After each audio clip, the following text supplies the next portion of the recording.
ही माहिती सांगते की भीमबेटिका भोपाळपासून साधारण तासाभराच्या अंतरावर आहे. तिथला रस्ता पण ग्रामीण भागातून आणि टेकड्यांमधून जातो, म्हणजे तिथे पोचण्याचा अनुभवही त्या जागेइतकाच सुंदर आहे. पण तिथे पोचल्यावर काय दिसतं? तिथे पोचल्यावर आपल्याला भव्य रिसॉर्ट किंवा असं काही चकचकीत टुरिस्ट सेंटर दिसत नाही. उलट घनदाट जंगलातून अचानक काही अवाढव्य खडक उभे राहिलेले दिसतात. ते इतके नैसर्गिकरित्या तिथे आहेत की असं वाटतं जणू काही निसर्गानेच ते तिथे ठेवले आहेत. आणि याच नैसर्गिक वातावरणामुळे त्या चित्रांचं महत्त्व अधिकच वाढतं. म्हणजे ही चित्र कोणत्या तरी म्युझियमच्या पांढऱ्या भिंतीवर नाहीत, तर त्याच वातावरणात आहेत जिथे ती हजारो वर्षांपूर्वी काढली गेली होती. अगदी विचार करा, आज आपण शहराच्या गजबजाटात राहतो, पण त्या काळातल्या मानवासाठी हे जंगल, हे खडक, या गुहा हेच त्यांचं घर, त्यांचं आश्रयस्थान आणि त्यांचं संपूर्ण जग होतं. आणि याच वातावरणात त्यांनी त्यांच्या भावना, भीती आणि उत्सव चित्रांच्या रूपात व्यक्त केले. त्यामुळे त्या चित्रांना त्यांच्या मूळ संदर्भात पाहणं खूप महत्त्वाचं आहे. या माहितीमध्ये एक गोष्ट वाचून मी खरंच थांबले. त्यात लिहिलंय की या गुहांमधील चित्रांमध्ये सुपर इम्पोजिशन आहे. एक मिनिट थांबा, म्हणजे एका चित्रावर दुसरं चित्र? आजच्या काळात असं कोणी केलं तर त्याला पण वॅन्डलिझम म्हणू. त्या काळात याकडे कसं पाहिलं जात असेल? हाच तर कळीचा मुद्दा आहे. यामुळे एक महत्त्वाचा प्रश्न निर्माण होतो की ही जागा इतकी महत्त्वाची का होती? एकाच कॅनव्हासचा वेगवेगळ्या पिढ्यांनी वापर करणं हे सूचित करतं की या जागेला एक विशेष महत्त्व होतं. ही जागा केवळ राहण्यासाठी नव्हती, तर ती एक सामुदायिक केंद्र, एक पवित्र स्थान असावं, जिथे लोक एकत्र येत असतील, विधी करत असतील आणि आपल्या कथा पुढच्या पिढीपर्यंत पोहोचवत असतील. प्रत्येक पिढी त्या जागेवर आपली छाप सोडून जात होती. तो आधीच्या कलेचा अपमान नव्हता, तर त्या वारसात स्वतःला जोडून घेण्याचा तो एक प्रयत्न होता. म्हणजे ही एक प्रकारची दगडावरची सोशल मीडिया वॉल होती, जिथे प्रत्येक पिढी आपलं स्टेटस अपडेट करत होती. बरोबर? चला तर मग या अपडेट्सना एका मागून एक पाहूया. या माहितीमध्ये चित्रांची 7 वेगवेगळ्या काळखंडात विभागणी केली आहे. सगळ्यात जुना थर आहे उच्च पुरापाषाणयुगीन, म्हणजे अप-पालिओलिथिक काळाचा. यात काय दिसतं? या सगळ्यात जुन्या चित्रांमध्ये आपल्याला दिसतात प्रचंड मोठे प्राणी, बायसन, वाघ, गेंडे.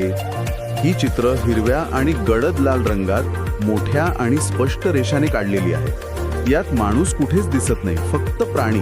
फक्त प्राणी का? कारण त्या काळातल्या मानवाच्या अस्तित्वाचा केंद्रस्थानी हे प्राणी होते. ते त्यांच्यासाठी अन्नाचा स्रोत होते, पण त्याचबरोबर ते त्यांच्यासाठी एक मोठा धोकाही होते. या चित्रांमधून त्यांच्या मनात असलेली भीती आणि आदर हे दोन्ही व्यक्त होत असावं. हे प्राणी त्यांच्यापेक्षा कितीतरी पटीने मोठे आणि शक्तिशाली होते. अगदी. आणि त्यांची चित्र काढणं हा कदाचित त्यांच्या शक्तीला नियंत्रित करण्याचा एक प्रतिकात्मक प्रयत्न असू शकतो. तुमचा मुद्दा महत्त्वाचा आहे की हे प्राणी त्यांच्यासाठी धोका आणि अन्न दोन्ही होते.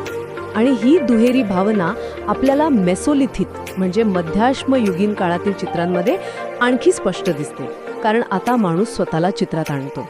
हो, आणि हा एक खूप मोठा बदल आहे.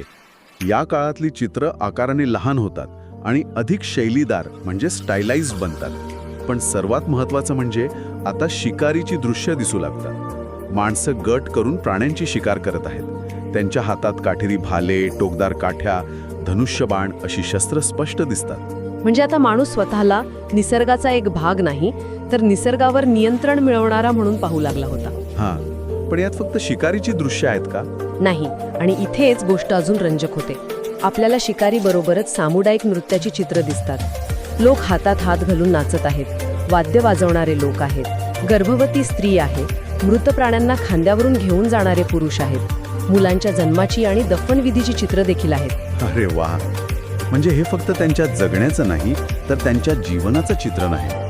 त्यांचे उत्सव, त्यांचे विधी, त्यांचं कुटुंब, सगळं काही. अगदी. कलेचा फोकस जगण्याकडून जीवनाकडे सरकताना दिसतो. विचार करा, हजारो वर्षांपूर्वी याच खडकांच्या आश्रयाने आगीच्या प्रकाशात हे लोक नाचत असतील. ती चित्र म्हणजे त्या क्षणांचा एक फोटो आहे. आपल्याला फक्त आवाज ऐकू येत नाहीये. इथून आपल्याला कळतं की त्यांच्यात एक सुसंघटित समाज व्यवस्था निर्माण होऊ लागली होती. पण माणसाचं आयुष्य फक्त शिकार आणि उत्सवापुरतं मर्यादित नव्हतं. ते आता इतर समुदायांच्या संपर्कात येऊ लागले होते आणि त्याचे पुरावे आपल्याला पुढच्या काळातल्या चित्रांमध्ये दिसतात, हो ना? चाल्कोलिथिक म्हणजे ताम्र पाषाण युगात. बरोबर. या काळातल्या चित्रांमध्ये एक आश्चर्यकारक गोष्ट दिसते. या गुहेत राहणाऱ्या लोकांचा म्हणजेच शिकारी जीवनशैली जगणाऱ्या लोकांचा माळवा मैदानातील शेती करणाऱ्या समुदायांशी संपर्क आला होता. त्यांच्यात वस्तूंची देवाणघेवाण सुरू झाली होती. म्हणजे हा प्रागैतिहासिक काळातला व्यापार झाला. व्यापार तर आहेच, पण त्याहूनही अधिक काहीतरी आहे. हे चित्र म्हणजे फक्त वस्तूंच्या देवाणघेवाणीचा पुरावा नाही, तर दोन भिन्न जीवनशैली एकत्र आल्याचा पहिला पुरावा. तुमची कथा आम्ही ऐकली आणि आता आम्ही आमची कथा त्यात जोडत आहोत, असं तर ते म्हणत नव्हते ना? वेगवेगळ्या पिढ्यांचा एकमेकांच्या कलेशी असलेला हा संवाद कसा असेल हा विचार करायला लावणार आहे. कदाचित ती भिंत म्हणजे फक्त कॅनव्हास नव्हता, तर तो एक पवित्र ग्रंथ होता,